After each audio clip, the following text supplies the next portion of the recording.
Pessoal, tudo bem? Vamos iniciar aqui a nossa aula de número 8, nossa aula final do bimestre, né? E falando desse assunto que eu achei tão importante, eu acho tão importante, penso que ele é muito necessário, principalmente na época que nós estamos vivendo, né? E eu penso que esse fechamento ele vai ser, em termos de conteúdo, assim, em termos de conteúdo não, ele vai ser em todos os aspectos para mim terminar com chave de ouro, né? Porque é um assunto que é muito profundo para a fé cristã, muito fundamental, né? E responde, não digo responde necessariamente, né? Responde, claro, que não vai entrar em querelas filosóficas de filósofos, mas ele vai dar uma, uma base fundamental para a questão do sofrimento humano, para a resposta do sofrimento humano, que é Jesus como o servo sofredor. E aí você pode perguntar de onde é que vem esse termo servo sofredor. E eu coloquei essa imagem do filme A Paixão de Cristo, do Mel Gibson, né? Porque realmente o Mel Gibson ele consegue captar bastante disso. Se você ouvir um pouquinho, um barulhozinho aí, meu filho está brincando, viu? Enfim, são coisas do home office. Mas assim, Mel Gibson ele consegue captar naquele filme, né? Eu tenho esse filme, uma edição especial desse filme que eu achei fantástico, e ele consegue captar muito bem essa ideia do servo sofredor, de Jesus como servo sofredor. Aquilo que Jesus passou, né, justamente manifesta essa teologia do servo sofredor, né? Martinho Lutero dizia o seguinte, né, que existem dois tipos de teologia, a teologia da cruz e a teologia da glória. Né? A teologia da glória tenta alcançar Deus pelo seu esforço, pelo seu intelecto, né? Tenta conhecer a Deus, encontrar Deus através disso, né? Só que a teologia da cruz é o modo correto de você buscar a Deus, de você conhecer a Deus, que é encontrá-lo no sofrimento, né? E isso aqui é muito profundo. E a gente vai ver um pouco disso, tá? Mas de onde é que sai essa ideia da teologia do servo sofredor, que Mel Gibson, né, quando ele relata, quando ele faz uma compilação dos evangelhos, né, naquele filme, né, a partir do momento da crucificação de Cristo, né, ele foca muito nisso, na paixão de Cristo, né, no sofrimento de Jesus Cristo ali naqueles momentos decisivos para a sua crucificação. Mas a vida toda de Jesus, né, segundo a Bíblia, ela foi uma vida de sofrimento em certo sentido, né? De sofrimento mesmo, porque ele, desde o início, ele atuou como aquele que veio levar os pecados, né, do mundo. É aquele que veio para, digamos assim, ser o nosso mediador, né?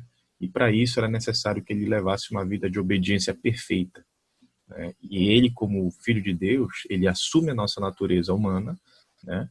Ele vem do céu, né, como verbo de Deus, mas ele assume a natureza humana, nasce e vive perfeitamente como homem, obedecendo à vontade de Deus. E isso é claro.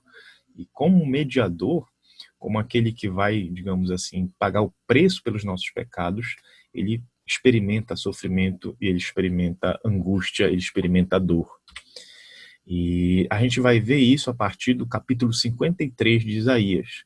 É um capítulo fundamental do profeta Isaías, escrito muitos anos antes da crucificação de Jesus, e segundo a Bíblia, né, dentro da fé cristã, é uma profecia direta acerca do sofrimento de Jesus Cristo. Tá? É por isso que daí tem a ideia do servo sofredor, porque Isaías está falando acerca do servo. Primeiro ele fala de Israel, e aí depois ele vai afunilando, vamos dizer assim, e surge a questão do servo que representa o povo de Deus, né? Ou aquele que vem do povo judeu, do povo de Israel, mas representa os homens diante de Deus, representa o povo diante de Deus, né? E aí ele fala acerca desse servo que sofre. E aí essa ideia do servo sofredor, esse conceito do servo sofredor, ele se encontra em Isaías e alcança seu ápice no capítulo 53. E é justamente esse capítulo que nós vamos ler, ok? Aqui eu vou fazer alguns comentários, mas vou ler, né? Isso está no Antigo Testamento, escrito muitos anos antes da crucificação de Jesus. E é interessante que o Mel Gibson, no filme, ele coloca né, um trecho, logo no início do filme ele coloca um trecho de Isaías, né, que a gente vou até mostrar para vocês qual é. Mas aí o capítulo começa assim: quem deu crédito à nossa pregação e a quem se manifestou o braço do Senhor? Isso aqui Isaías se queixando, né, acerca profetizando, né, e aqui ele já coloca a questão do Messias, né, do servo, como que alguém que não, digamos assim, que as pessoas não ouvem, mas porque foi subindo como renovo perante ele e como raiz de uma terra seca, não tinha beleza nem formosura, e olhando nós para ele, não havia boa aparência nele para que o desejássemos. Era desprezado e o mais rejeitado entre os homens, homem de dores e experimentado nos trabalhos, e como um de quem os homens escondiam o rosto, era desprezado e não fizemos dele caso algum. Isso aqui, no caso, Isaías está descrevendo o momento do sofrimento ali, perto da crucificação, quando Jesus foi humilhado, quando Jesus foi escoteado, quando Jesus foi desprezado e a sua aparência estava desfigurada, e não havia majestade nele, não havia aquela beleza, aquela coisa para nós nos empolgarmos. Nossa, que, né, tipo assim, aquela admiração, né? Quando você vê, às vezes, esses atores, esse pessoal na sua vida de luxo, vamos dizer assim, você se admira, você deseja aquilo ali. Você não viu isso, né? Não se via isso em Jesus. E é interessante que Isaías não está ali, mas ele está profetizando, né? Era desprezado e não fizemos dele caso algum. E aqui, né? Ele diz: verdadeiramente ele tomou sobre si as nossas enfermidades e as nossas dores levou sobre si. E nós o reputávamos como por aflito, ferido de Deus e oprimido. É interessante aqui porque ele diz: verdadeiramente ele tomou sobre si as nossas enfermidades e as nossas dores levou sobre si, e nós o reputávamos por aflito, ferido de Deus e oprimido. Ou seja, nós pensávamos, Isaías está dizendo, que ele era um pecador que estava sendo ferido, né, por Deus, estava sendo oprimido por Deus, estava sendo condenado por Deus por ser um criminoso. Porque Jesus ele é colocado entre criminosos, vamos dizer, né, na cruz do Calvário. Os dois homens que estavam lá com ele, um à esquerda, outro à direita, eles eram, vamos dizer assim, presos, salteadores mesmo, né, ladrões, mas tem um aspecto mais político aí, né, de presos políticos, né, sendo condenados por algum crime nesse sentido também, tá? Mas no sentido de revolta mesmo. Eles tinham cometido algum ato grave que merecia a pena de morte, mas isso dentro de um contexto também político para eles, né? Então ele estava sendo, digamos assim, considerado como um deles também, né? Como um pecador. Aí diz aqui, e esse é o texto que está lá que inicia o filme do Mel Gibson: mas ele foi ferido por causa das nossas transgressões e moído por causa das nossas iniquidades. O castigo que nos traz a paz estava sobre ele, e pelas suas pisaduras fomos sarados. Ou seja, esse texto aqui, ele está justamente falando que, na verdade, nós estávamos reputando, né, considerando Jesus como um pecador que estava sendo afligido pelos seus pecados, estava sendo condenado, mas na verdade ele estava sendo ferido pelos nossos pecados, pelas nossas transgressões. E ele estava levando sobre si as nossas enfermidades, as nossas dores, né, as nossas angústias e tudo mais. Tudo pecado, todas as suas consequências ele estava levando sobre ele, né, para receber, digamos assim, uma punição. Não por causa dele, porque ele era inocente, mas por nossa causa. Ou seja, ele não estava sofrendo aquilo ali por causa das transgressões dele, mas por causa das nossas transgressões. Todos nós andávamos desgarrados como ovelhas, cada um se desviava pelo seu caminho, mas o Senhor fez cair sobre ele a iniquidade de nós todos. Ou seja, éramos nós que estávamos desviados, éramos nós que não queríamos saber de Deus, né, mas o castigo estava sobre Cristo. Ele foi oprimido e afligido, mas não abriu a sua boca. Como um cordeiro foi levado ao matadouro e como a ovelha muda perante os seus tosqueadores. Assim ele não abriu a sua boca. Ou seja, ele foi oprimido, afligido, mas em nenhum momento ele veio se defender, né? Se colocar assim como ele veio realmente para pagar o preço pelos nossos pecados. Aí diz assim: da opressão e do juízo foi tirado. E quem contará... Deixa eu só ajeitar aqui a minha câmera, só para... Opa, deixa eu voltar aqui. Anterior. Aqui. Da opressão e do juízo foi tirado. E quem contará o tempo da sua vida, porquanto foi cortado da terra dos viventes, acho que é pelos pecados do meu povo ele foi atingido. Estou aqui com uma posição da câmera, que no vídeo não aparece, né? Mas a minha câmera às vezes ela fica em uma outra posição agora. Aqui. Pela transgressão do meu povo ele foi atingido. E puseram a sua sepultura com os ímpios, e com o rico na sua morte, ainda que nunca cometeu injustiça, nem houve engano na sua boca. Ou seja, ele foi cortado da terra dos viventes, ele foi morto por causa da transgressão do meu povo. No caso, Isaías está falando, né? Por causa das transgressões do povo de Israel, e não somente do povo de Israel. Depois, claro, que aqui Isaías está limitando, porque ele está falando para o povo de Israel, mas isso se aplica, como a gente vê no Novo Testamento, a todos os viventes. Ele foi cortado da terra dos viventes, ou seja, foi morto. E puseram a sua sepultura com os ímpios e com o rico na sua morte. E realmente, Jesus ele é sepultado, a sepultura não era dele, mas era de um homem rico chamado José de Arimateia. Isso está nos evangelhos. Ainda que nunca cometeu injustiça, nem houve engano na sua boca. Todavia, ao Senhor agradou moê-lo, fazendo enfermar, quando a sua alma se puser por expiação do pecado. Aí olha só o que diz. Verá a sua posteridade, prolongará os seus dias, e o bom prazer do Senhor prosperará na sua mão. Mas se diz aqui que ele foi cortado da terra dos viventes, mas depois ele diz, verá a sua posteridade. Ele vai ver os seus, digamos assim, os seus descendentes. E aqui o sentido de posteridade, descendência, é mais no aspecto espiritual, né? E você vê outros filhos de Deus. E isso ele vai fazer. Ele prolongará os seus dias, ou seja, ele vai viver. Seus dias vão ser, né? E o bom prazer do Senhor prosperará na sua mão. Então aí dá a ideia da ressurreição de Cristo. Ele verá o fruto do trabalho da sua alma e ficará satisfeito, né? E com o seu conhecimento, meu servo, o justo, justificará a muitos, porque as iniquidades deles levará sobre si. Por isso lhe darei a parte de muitos, e com os poderosos repartirá ele o despojo, porquanto derramou a sua alma na morte, e foi contado com os transgressores.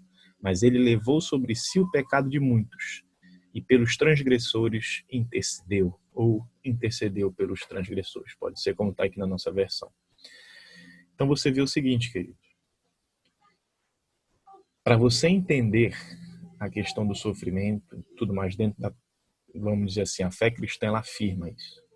Para você entender a questão do sofrimento, ou para você, digamos assim, passar pelo sofrimento, é necessário que você encontre a Deus. Mas para que você encontre a Deus, você precisa encontrar Deus em meio ao sofrimento. Você precisa entender a teologia da cruz, né?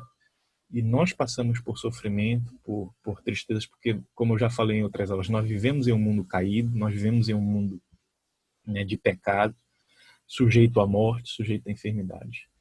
Mas a boa notícia é que Deus ele veio a esse mundo, o Filho de Deus veio a esse mundo, né? O próprio Deus veio a esse mundo e se humilhou, né?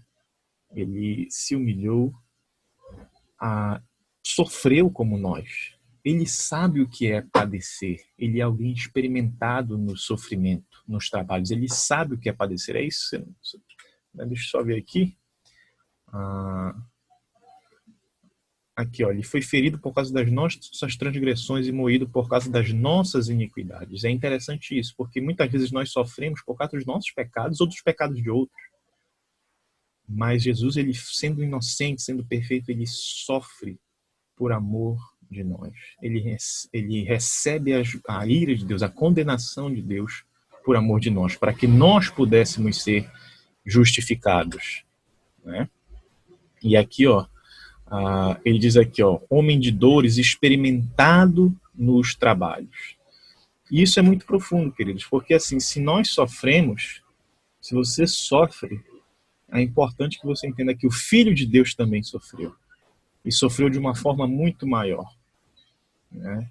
Então, ele sabe o que é padecer e ele pode lhe consolar e ele pode lhe resgatar, né? Você consegue conhecer a Deus não através simplesmente dos seus pensamentos, da sua vontade, mas através de Jesus Cristo. Você consegue passar pelo sofrimento, ainda que às vezes nós não compreendamos por que passamos por um sofrimento específico, como é no caso dessa situação que nós vivemos. Muitas pessoas estão passando por isso e é uma coisa que nós não conseguimos, né, explicar com todos os detalhes, mas uma coisa é certa: o Filho de Deus sofreu e pode consolar aqueles que sofrem e pode restaurar a felicidade daqueles que sofrem, porque ele levou sobre si as nossas dores, as nossas enfermidades, as nossas doenças.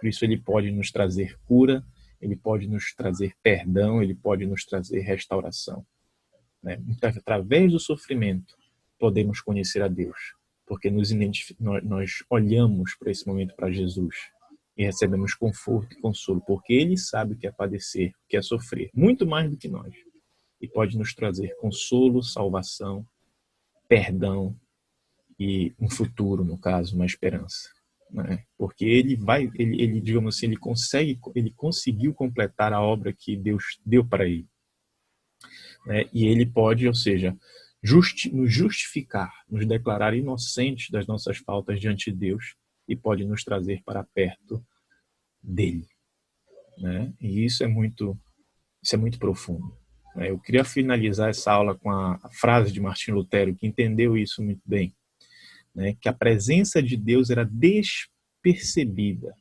né? Foi menosprezada e ignorada, porque Deus escolheu estar presente onde ninguém esperava encontrá-lo, no sofrimento, na vergonha, na humilhação, na fraqueza e na loucura da cruz de Jesus Cristo. Ou seja, a loucura que você é o sentido paulino que Lutero fala, né? Que a palavra da cruz é uma coisa louca, né? Onde é que eu vou conhecer a Deus? Eu quero que Deus faça um milagre na minha frente para me poder conhecer Ele. Você só pode conhecer a Deus, Lutero diz, né? Através do sofrimento de Jesus, em Jesus Cristo e na cruz do Calvário, né? Você não vai encontrar a presença de Deus em, vamos assim, através de um pensamento, de um conceito da natureza, no entendimento filosófico. Você vai encontrar a Deus em Jesus Cristo. E você vai experimentar da sua presença quando você crer e confiar naquilo que Jesus Cristo fez. Essa é a mensagem da fé cristã. E é por isso que o cristão ele sofre, ele entende que esse sofrimento que ele passa não é desapercebido por Deus, porque Deus ele sofreu também em Cristo Jesus, né? Jesus Cristo como homem, como filho de Deus, ele sofre e ele pode consolar aqueles que sofrem. Então, esse é o fundamento da fé cristã para encarar o sofrimento. E eu espero que tenha sido bom, tenha sido útil para você essas aulas, não somente útil, mas que possa ter trazido talvez um conforto para alguém, conhecimento e certa direção nesse momento tão difícil que nós passamos. Mas se Deus quiser, pela graça de Cristo, Senhor Jesus, espero que nos voltemos a ter aulas presenciais e conversar um pouco mais. Se prepare para o simulado e a prova de religião também, tá bom? Forte abraço e tchau, tchau, gente. Valeu!